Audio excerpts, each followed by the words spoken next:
Video में break लेना not very happy. अभी डाउनलोड करें तक ऐप। और राहुल गांधी ने एक दिन पहले लॉकडाउन को फेल कहकर सरकार को चुनौती दी थी और आज रविशंकर प्रसाद ने चुन चुन कर जवाब दिया है। जी हां, उन्होंने कहा कि राहुल को देश की फिक्र नहीं है और वो देश को भ्रमित कर रहे हैं। सुनिए वार पलटवार। नरेंद्र मोदी जी ने कहा था कि 21 दिन में कोरोना की लड़ाई जीती जाएगी। 4 लॉकडाउन हो गए, तकरीबन 60 दिन हो गए। हिंदुस्तान पहला देश है जो बीमारी के बढ़ते वक्त लॉकडाउन बंद कर रहा है।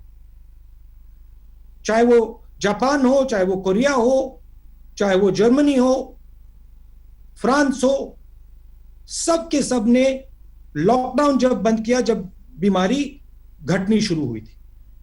तो यह बात क्लियर है, स्पष्ट है कि हिंदुस्तान का लॉकडाउन फेल हुआ है। जो लक्ष्य नरेंद्र मोदी जी का था वो लक्ष्य पूरा नहीं हुआ। तो 142 करोड़ की आबादी, 15 देशों की कुल दुखद मृत्यु 3,43,562। भारत की आबादी 137 करोड़, कुल डेथ 4,345 और रिकवरी कितनी है 64,239, मोर देन 41%। मृत्यु कहीं भी हो दुर्भाग्यपूर्ण है, लेकिन कोरोना की कोई दवा नहीं। दुआ है और लॉकडाउन है। तो लॉकडाउन करके माननीय प्रधानमंत्री नरेंद्र मोदी जी ने जो हिम्मत दिखाई है, जो देश को नेतृत्व दिया है, जो पूरे देश को एक साथ जोड़कर काम करने की कोशिश की है, उसका यह फायदा है।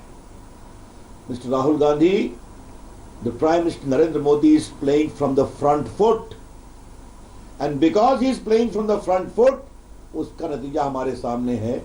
ये उनको समझने की जरूरत है।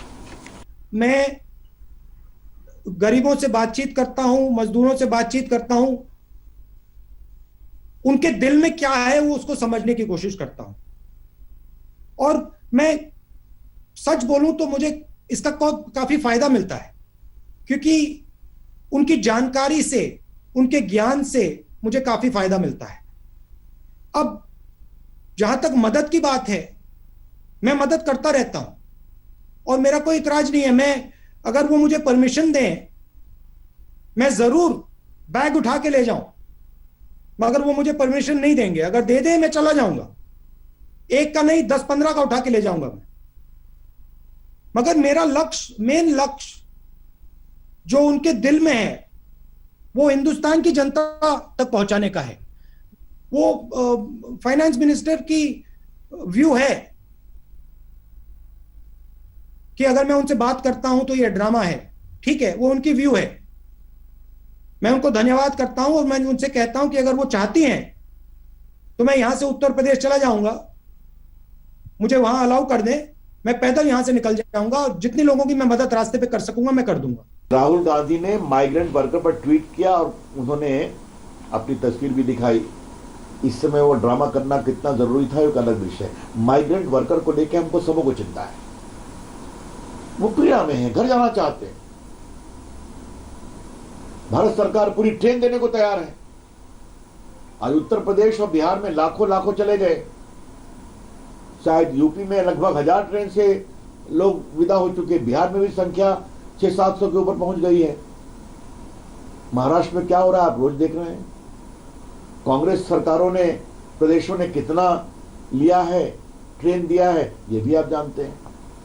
फिर भी इसको अनावश्यक इश्यू बनाना, सहयोग का अभाव, ये आपसे हम कहना चाहते हैं। फिर कहेंगे हम सबों को कि पूरी सहानुभूति है इन हमारे जो मजदूर आ रहे हैं, ये पीड़ादायक है। हम सब पूरी कोशिश करेंगे कि उनको राहत मिले। राहत मिल भी रही है, फ्री राशन, भोजन, बाकी सब व्यवस्था। We are supporting the government in Maharashtra, but we are not the key decision maker in Maharashtra. We are the key decision maker in Punjab. We are the key decision maker in Chhattisgarh, in Rajasthan, in Pondicherry. So there is a difference between running a government and supporting a government. And Maharashtra is one of the most important assets, frankly, that India has. It is the center of business. So it requires full support from the government of India. I fully understand that Maharashtra is fighting a very difficult battle, and I appreciate that fact. And so are many other states. And it is important that full support of the government of India goes to the people of Maharashtra and the government of Maharashtra. Mr. Rahul Gandhi, if lockdown is no solution, why does your chief minister do not listen to you? Be it Maharashtra, be it Rajasthan, be it Punjab, आप तो ऐसे ही सिकुड़ते जा रहे हैं। अब कल तो आपने कह दिया कि महाराष्ट्र में आप कोई की डिसीजन नहीं प्ले करते हैं। तो क्या राहुल गांधी महाराष्ट्र सरकार की विफलता से अपनी जिम्मेदारी लेकर भागना चाहते हैं क्या, कि मुंबई आज वर्ल्ड का हॉटस्पॉट बन रहा है? और आपको बता दें कि भारत ने आज कड़े शब्दों में चीन को बता दिया है कि वो आंख दिखाने की कोशिश ना करे। एलएसी पर चीनी सैनिकों के जमघट और चीनी राष्ट्रपति शी जिनपिंग के बयानों से उपजे तनाव के बीच कानून मंत्री रविशंकर प्रसाद ने बड़ा बयान दिया है। रविशंकर प्रसाद ने कहा है कि नरेंद्र मोदी के भारत को कोई आंख नहीं दिखा सकता। देखिए, पहली बात मैं आपके दूसरे सवाल का एक लाइन में जवाब दे दूं। नरेंद्र मोदी के भारत को कोई भी आंख नहीं दिखा सकता। फिर कहूंगा, नरेंद्र मोदी जी के भारत को कोई आंख नहीं दिखा सकता। एक शब्द में आपका उत्तर दे दिया। जहां तक आपका पहला सवाल है, अब अभी हमारी कोई राजनीति नहीं करना है। अब उनका अंतर्विरोध बढ़ रहा है तो उनका सवाल है। हां, ये मैं जरूर चाहता हूं, जब तक उनकी सरकार है तो मुंबई की चिंताजनक संवेदनशील स्थिति को देखते हुए और सख्त कार्रवाई करें, ये बहुत जरूरी है। रविशंकर प्रसाद बोले कि मोदी के भारत की ओर कोई आंख नहीं दिखा सकता, लेकिन बॉर्डर पर जो हालात हैं वो कुछ और इशारा कर रहे हैं। आखिर हकीकत क्या है, चीन की चालबाजी के मायने क्या निकाले जाएं? इन सवालों के साथ देश के पूर्व सेना प्रमुख और केंद्रीय मंत्री वीके सिंह से आज तक संवाददाता गौरव सावंत ने बात की। भारत तेजी से वास्तविक नियंत्रण रेखा पर सड़क परियोजनाओं को खत्म कर रहा है, बना रहा है तेजी से, और कुछ लोगों का यह आकलन है कि इसकी वजह से सीमा पर तनाव भी है। इस समय हमारे साथ है general VK Singh, minister of state for road transport and highways, पूर्व थल सेना अध्यक्ष भी है।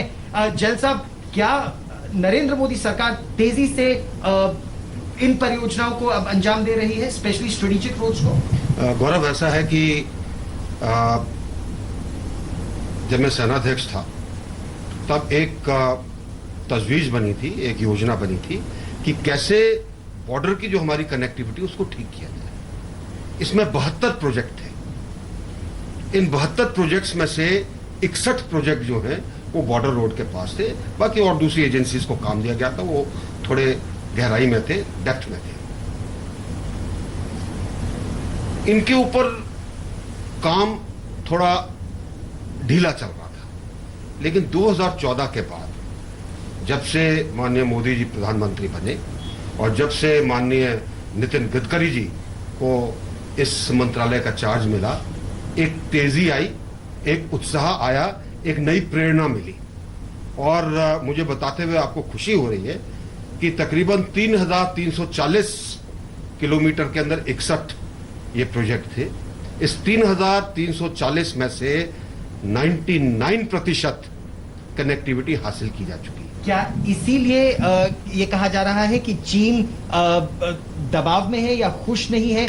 खासतौर पर ये जो 255 किलोमीटर लंबी डीबीओ दौलत बेग ओल्डी श्योक रोड है, स्ट्रेटेजिक रोड है, क्या उसकी वजह से इस समय तनाव है? ऐसा नहीं। देखिए, तनाव मेरे विचार से इसलिए है कि इस समय चीन कटघरे में खड़ा है दुनिया के अंदर कोरोना को लेकर। वुहान का नाम आता है, चीन के बायोलॉजिकल वॉरफेयर का नाम आता है। सब देश जो है चीन के खिलाफ खड़े दिखाई देते हैं। और चीन से तनातनी के बीच आज भारतीय वायुसेना को एक और ताकत मिल गई है। आज हल्के लड़ाकू विमानों का नया स्क्वाड्रन भारतीय वायुसेना में शामिल हो गया। इसमें तेजस लड़ाकू विमान शामिल है। इस स्क्वाड्रन को नाम दिया गया है फ्लाइंग बुलेट।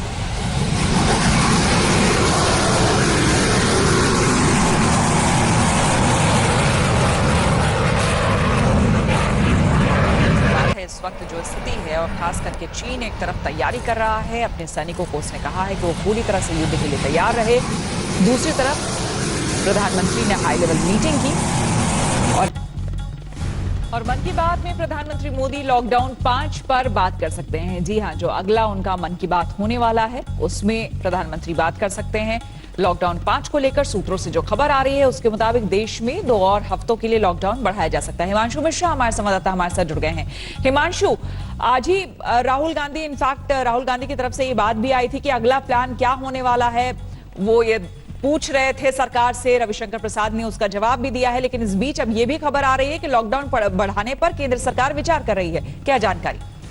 देखिए, बिल्कुल लॉकडाउन जो है वो बढ़ाया जा सकता है। 11 सिटीज हैं जहां पर सबसे ज्यादा जो है केसेस निकल कर आए हैं श्वेता। दिल्ली है, अहमदाबाद है, कोलकाता है, मुंबई है, इंदौर है। जहां पर सबसे ज्यादा केसेस निकल कर आ रहे हैं वहां पे सबसे ज्यादा फोकस रहेगा। और सबसे बड़ी बात यह है कि अब सरकार की तरफ से ये तय किया जा सकता है कि लॉकडाउन की समय सीमा को क्या 2 हफ्ते के लिए बढ़ाया जाए या फिर 21 दिन के लिए बढ़ाया जाए, जिससे जो सिटीज जहां से सबसे ज्यादा केसेस आए हैं निकलकर वहां पर जो है कंटेनमेंट एरिया बढ़ाया जाए रेड जोन के अलावा, और लोगों को निकलने ना दिया जाए। क्योंकि लगातार जिस तरीके से इन 5 सिटीज की अगर हम कहें, अहमदाबाद है, चेन्नई है और दिल्ली, मुंबई, यहाँ और पुणे, यहाँ से जिस तरीके से केसेस निकल कर आए हैं वो उसकी तादाद बहुत ज्यादा है। ये कह सकते हैं कि 65% जो केसेस हैं देश के वो इन 5 सिटीज तो मन की बात। नमस्कार, मैं हूं अंजना ओम कश्यप। हमें उम्मीद है ये वीडियो आपको पसंद आया होगा। लेटेस्ट खबरों के लिए यूं ही देखते रहिए आज तक, और इस वीडियो के पसंद आने पर लाइक, शेयर एंड सब्सक्राइब करना ना भूलें।